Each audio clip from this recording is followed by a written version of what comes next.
మనమందరం చూస్తున్నాము. ట్రంప్ అమెరికాలో ప్రెసిడెంట్గా గెలిచిన తర్వాత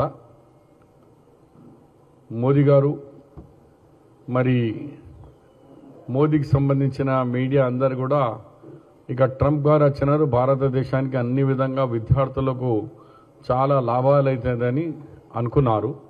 కానీ నిన్న అమెరికన్ గవర్నమెంట్ 104 భారతీయులను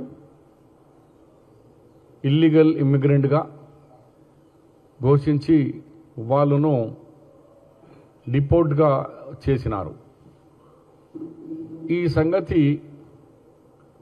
జనవరి నుంచి తెలిసే, ఎప్పటి నుంచో ఆయన చార్జ్ తీసుకున్నారు, అప్పటి నుంచి చెప్తూనే ఉన్నారు, నేను ఇండియన్స్ అండ్ ఇతర దేశాల్లో ఉన్న వాళ్ళను పంపించేస్తానన్నప్పుడు మరి సుమారు 1 నెల నుంచి కేంద్ర ప్రభుత్వం మోదీ గారు కానీ అక్కడ ఉన్న జయశంకర్ ఫారెన్ మినిస్టరు వాళ్ళని అక్కడ ప్రభుత్వంతోనే మాట్లాడకుండా గమ్మని ఊకున్నారు.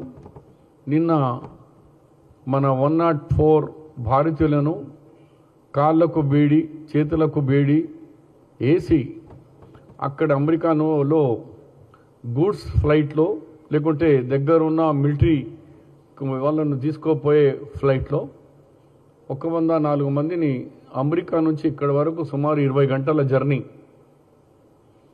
20 అవర్స్లో ఒక వాటర్ బాటిల్ నీళ్ళు కూడా లేదు, పండుకొంతందుకు లేదు, కూర్చుంతందుకు కుర్చీ లేదు, కాళ్ళకు బేడి చేతుకు అనే టెర్రరిస్టులు కూడా అట్లా తీసుకురారు. అట్లా టెర్రరిస్ట్గా తీసుకొచ్చి ఎయిర్పోర్ట్కి వచ్చిన తర్వాత ఏ ఫోటోగ్రాఫర్ ఏ న్యూస్ ఏజెన్సీకి కూడా మోదీ గారు అలో చేయలే. ఆయన కుంభమేళలో స్నానాలకు అదే మొత్తం మీడియా చూపిస్తున్నారు. కానీ 104 భారతీయులు దిగిన తర్వాత ఏ పరిస్థితుల్లో దిగినారు, వాళ్ళ పొజిషన్ ఏముంది, కనీసం ఎయిర్పోర్ట్లో రిసీవ్ చేసేందుకు ఇండియన్ గవర్నమెంట్ నుంచి ఎవరు లేరు.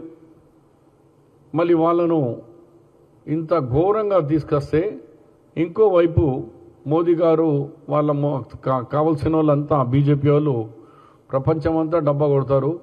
విశ్వగురు మోదీ అంటే ప్రపంచమంతా భయపడుతుంది. మోదీ గారు రష్యా అండ్ యుక్రెయిన్ వార్ తలుచుకుంటే ఆపేసినారు. మోదీ గారు తలుచుకుంటే ఇజ్రాయిల్ అండ్ గల్ఫ్ వార్లో ఇన్వాల్వ్మెంట్తో ఆగిపోతుంది. మరి మీకు ఇంత మంచి ఫ్రెండ్ ఉన్నాక 108 భారతీయులను ఇట్లా తీసుకువస్తే మోదీ గారు ఇప్పటి వరకు నోరిప్తలేరు, పార్లమెంటు చెప్తలేరు, ఆయన ఫారెన్ మినిస్టర్ ఆయన మాట్లాడతలేరు. ఇంకా ఏమంటున్నారంటే లా అమెరికన్ లా ఉన్నది, అమెరికన్ లాలో డిప్యుటేషన్ చేసేది లా ఉంది, వాళ్ళు ఇల్లీగల్ ఇమిగ్రెంట్కు పంపచ్చు. ఎస్, ప్రతి కంట్రీకి అధికారం ఉంది. కానీ దానికి మన అమెరికాలో ఉన్న ఎంబసీ ఇండియన్ గవర్నమెంట్లో వాళ్ళతోని మాట్లాడి ఎంతమంది మా వాళ్ళను ఇల్లీగల్ ఇమిగ్రెంట్ ఉన్నారు దానికి ఒక కంట్రోల్ రూమో లేకుంటే డిప్యుటేషన్ సెంటర్ పెట్టి అందరినీ అక్కడ జమ అయిన తర్వాత ఎయిర్ ఇండియా మన ఫ్లైట్స్ అని మన భారతీయులను మన గవర్నమెంట్ తీసుకొచ్చుకుంటారు. అలాగే ఇప్పుడు కెనడా కానీ మెక్సికో వాళ్ళ ప్రభుత్వాల వల్ల మనుషులను తీసుకుపోతున్నారు.